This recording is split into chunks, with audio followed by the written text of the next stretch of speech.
What is up, you guys, and welcome back to another episode of the Real Talk with Silos. I'm your host, Silos, and today we're actually going to do a little something different. We're going to be talking about the CW superhero shows.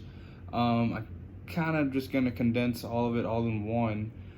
Just kind of my thoughts and stuff like that of what's been going on.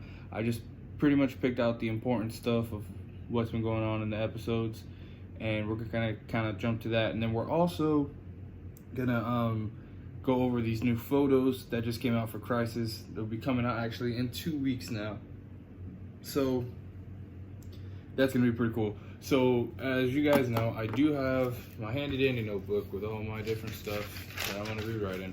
So there you go. We're gonna start off, well actually I'm gonna start off with the least, and I kind of decided I'm not gonna really talk much about Batgirl. The most I'm gonna say about Batwoman, sorry. The most I'm going to say about Batwoman is that I do like the show. I have been watching every episode. I do like where the show is going. Still no real connections to Crisis, but I'm still a big fan of it. And I like what the show is doing. It's something new, something fresh, something different. And for those of you who haven't seen it, definitely go give it a shot. And, let me know what you guys think about that show in the comments. But I'm going to particularly do Supergirl, Flash, and Arrow. That's going to be the big thing. Same thing with Black Lightning. Nothing really connected to Crisis. We did get the trailer not too long ago that we saw Black Lightning in it, so and Batwoman, but nothing yet in the episodes. Black Lightning is finally picking up traction, so it's getting better. It's moving forward, so we'll see how that goes, guys. Again, let me know in the comments about those two shows, and if you want, I'll do a review on those shows separately off of this video. Okay, so without further ado, let's jump right in. So I'm gonna actually start with my least that has been moving, and I'm always gonna watch it because, like I said before, Melissa Benoist, she is great as Supergirl. I love her in the show, and I will watch anything with her being Supergirl. But it has been kind of a tough watch. This last week, we finally, Kara found out that Lena has been lying to her, using her, which this whole plot, I just feel like I don't like it. And I get it, it's supposed to be a thing about betrayal and trust and all that stuff, but I'm not a big fan of that for her story, because I feel like she's such a strong character that now we just made her a villain again when she could have been so much more. But it is what it is. That's one of the main things that happened last episode. She got revealed. Kara saw her, took her to the fortress and all that stuff, and yeah, she found out that she's been using her. Another big thing that I wrote down here that was pretty cool is throughout the season we've gotten the whole fight between the brothers, the Martian brothers, and finally we get to see more background and more story to that in this episode, and we actually see them unite and stuff, so that's pretty cool. I like that a lot. Sorry, I have my fan on. It's cool because now we could actually see both Martians work together in this Crisis, which I'm guessing that's what they're shooting for, because they're definitely going to need both of them to get things done. So that's pretty cool. Alex, actually, with her, what's really been going on with Alex, we've seen a lot with the her love story, and she's been through the ups and downs and stuff like that, and she's finally met Jimmy's sister, and they're together, and it's like it's going strong and only getting stronger. And I like that it's not a oh, I love this girl, she breaks my heart in this, because we've had that for the past seasons with that character, and now we're actually seeing Alex grow into a strong, how can I say this?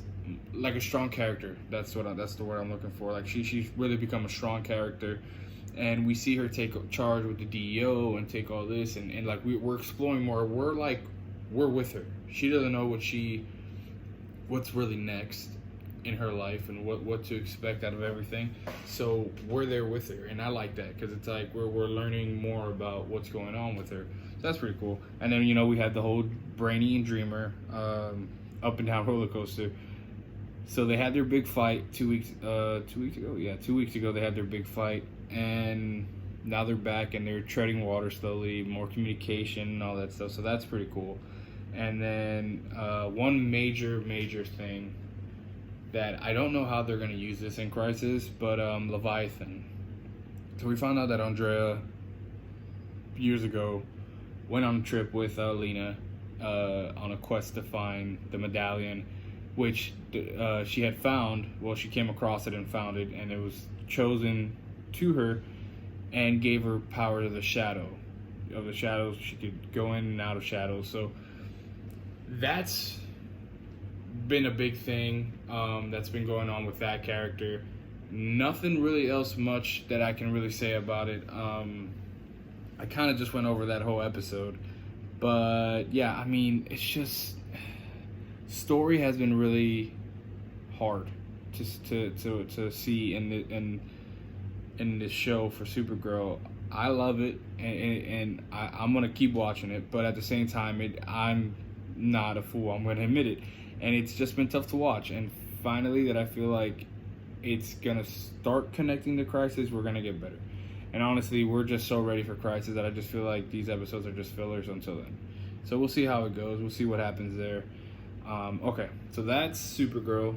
I'm gonna move on from Supergirl. I'm jumping in to Flash. So now, with Flash and Arrow, those two shows, if you are really excited for Crisis, definitely watch these two shows, because everything has to do with Crisis. Somewhere or another, it's connected to Crisis. So with Flash, which is the next show I'm talking about right now, I love how everyone's storyline is tying up as a collective, and it's eventually becoming a part of the Crisis. So we've seen how Cisco has to overcome his personal issues of losing Barry and losing the Flash, and how it's affected him, how it's affected Ralph, how it's affected Iris, everyone.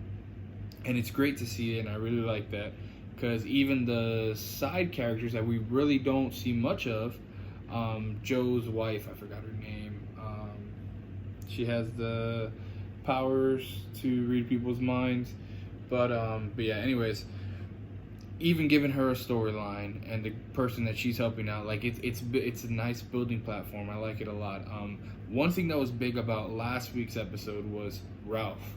Ralph had a big story, and we got to see kind of Secret Agent Ralph and Secret Agent Barry. It was pretty funny. It was good. I liked it a lot. And one big thing, a development that I was talking about earlier for his character, is that Barry decides, look, the Flash is not going to be here. I need to get the world ready for the Flash not being here. And he announces to the public, you know, to the police and everything, that Ralph, well, Elongated Man, will be working alongside the Flash to save Central City. And, you know, they give him the new logo, the E&M, and stuff like that, which was really cool. And like I said, it was a good development for the character. We got to see more of him and how, you know, he is going to be our hero, quote unquote, when losing the Flash.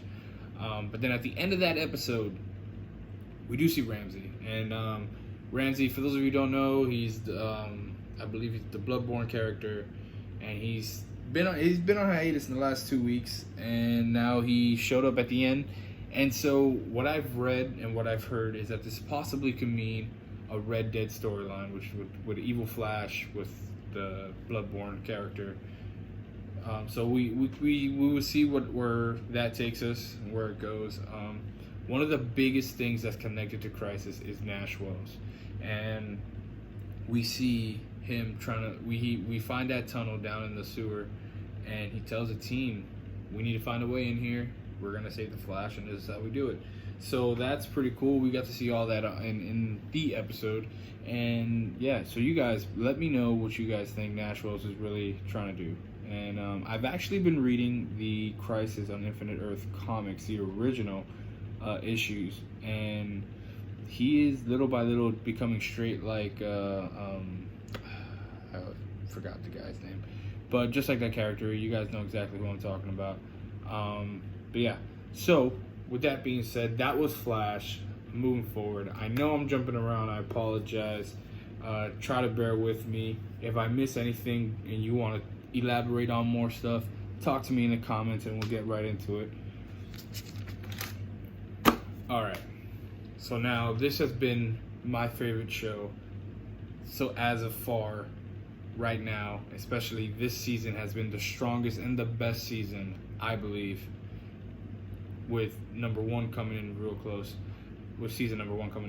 and that's Arrow. One thing that I love about what they did was bringing the future children of Oliver Queen to the past. And, you know, he's getting to meet his kids, and he's training his daughter, Mia, and pretty much training William.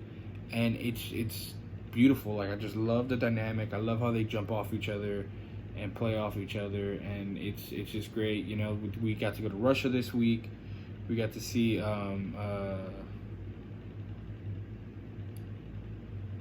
suck. But yeah, we got to see the brothel and all that good stuff, and we got Roy. Roy came back, and that was great. That was cool to see. He's actually joining back the team, and he is still dealing with his bloodlust and all that stuff. So that's, you know, that's been a lot. One thing that was really out of this line and kind of, I'm glad they went that route, was that Canary is actually choosing the team over portraying them to go save Earth 2. And I'm glad they didn't go that route, because just as it's been going on in Supergirl, what I said earlier, like with Lena and the whole storyline, like we've been there already, Canary's betrayed this team so many times. And then all last season, season before, she's trying to prove herself that she's not that person. And then for them, if they were to do that she were to betray them, it's like, okay, we've been here, we've done that, it's so old, let's move forward. So I'm glad they're keeping it like this, that Canary actually comes forth and tells Diggle and tells Oliver what's going on. And we find out that Lila is working with the Monitor. And so that's kind of how that ends, and obviously that's all tying up to Crisis. And we don't know what Lila is, and we do know that Lila is the one who's recruiting all the heroes to come together. But the fact that it's her, we don't really know why. And I'm actually, like I said, I'm reading the comic book of Infinite Crisis, and I'm still in the second issue now. I'm in the second book. So I'm still trying to learn everything and read everything. Right now I'm at the part where everyone is coming together. So, you know, yeah, guys, I'm going to be playing it by ear. I'm watching every episode of every show. Same thing with Black Lightning and Batwoman. I didn't put those in this video. I did talk about a little bit about them, but I didn't put them in these videos because right now nothing is really tying them to Crisis. But if you want me to do a review on them, I will in a separate video. So without further ado, now we're going to jump into the latest images that I have pulled up here for the Crisis that got released, and this is what I'm really excited for. I'm dying for this. December 8th, that's in 2 weeks, guys. Get ready for that. Alright, so the first image that I have here is actually Clark from Supergirl, which is Tyler Hoechlin, and we have his Lois Lane, and then we have Iris. So it looks like they're in Smallville, so that looks pretty cool. And then the next picture, dream come true. We have Tom Welling in Smallville farm. It looks like it's in the same area where Iris, Clark, and Lois were. So we have Tom Welling, Clark Kent here. So this is all we got, guys. Pictures. So I mean, I don't know if they're gonna suit him up. Comment down below if you think that Tom Welling will wear a Superman suit, like the actual cape and everything, or would it be the black Superman suit, where it's just a black suit with this emblem and just no cape, just the straight up emblem. I personally think it'll be the black suit. I think it'll be really freaking cool. So yeah.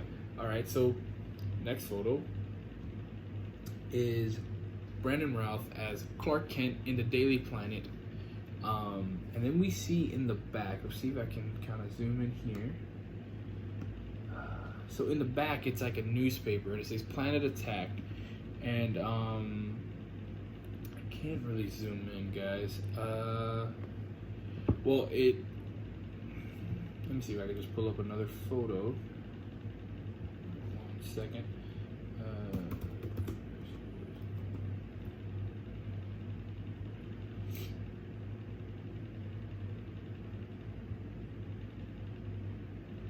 So yeah, so it's pretty much in the back. It does say that Lois Lane, the Joker, released the gas in the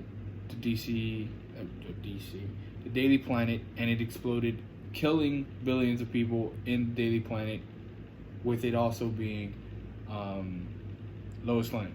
So with this Kingdom Come Superman, he has lost his Lois Lane due to the Joker, which is kind of cool because well, not cool, but it's cool in the sense that it's kind of like Injustice in a way. So that's pretty cool. Pull up the photo. Yeah, okay. And then the next one is in the same room with Brandon Routh. Okay, so here I got a better picture. Numerous fatalities and news office gas attack. Yeah, so that's like the big headline in the photo. So that photo, if you continue reading down low, it has killed millions, and it killed also Lois Lane. So this is why he has the new suit, the Kingdom Come suit, and all that good stuff. All right, so the next one is Tyler Hoechlin as his Superman in the office. I'm guessing talking to Brandon Routh as Clark Kent or Superman. So that's one, and then we see Brandon Routh as Superman. He looks amazing in Kingdom Come. Same thing again. Looks like they have a little squall, like a little fight. Now we have Kevin Conroy as Bruce Wayne, and it looks like he has the Skeletor mechanism on him that makes it look like he's gonna be wearing. We are gonna probably see him suit up, and I hope we do. Looks like he's gonna be wearing the Kingdom Come Batman suit, and we need to. You did all this. You got him on the screen. We need to have him in a suit, and I'm hoping it's Kingdom Come Batman, because that's how it's gonna work, and it's the only way it will work. You know, and I really want that. I really want that. At first, I thought he was gonna play an older Batman, another Bruce Wayne, which will be Batman Beyond, but it's not that. Because as you can see here in this picture, he does still have his brown hair. His hair's not gray. He is older, but he can still be. It looks like he can still kick some ass. And I'm hoping that he's gonna be, like I said, Kingdom Come Batman. So you guys let me know down below what you think about that. And we see the book of knowledge that was in the last crisis with Lois Lane and Iris here, that helped them save everybody. So now we see that it's a big factor in this. And then we have, I'm guessing, so we have Kate Kane here. It looks like she is in a Batcave, but this does not look like the Batcave that we have in the show. So it could be Wayne Manor, the Batcave in Wayne Manor, and that's where we see Batman. And hopefully we see him suit up in the new suit. So yeah, guys, those are all the pictures we have so far. Again, I'm sorry. I know this is all jumbled up, and it just kind of sounds like me rambling on. If you feel like I've missed anything, or you want to get more in depth on certain things, please let me know in the comments, and we'll talk more about that. But yeah, guys, with all that being said, I am really excited for what's to come. I know I've been slacking on videos. I'm sorry. I apologize. I have a lot of personal things going on that I've been trying to work out. But yeah, this is everything I have, and this is everything that I think. And like I said, if you guys missed anything, if I missed anything, you want to talk about something, let me know in the comments. Please give me a thumbs up. And yeah, guys, without further ado, I'll let you get out of here. See you in the next video.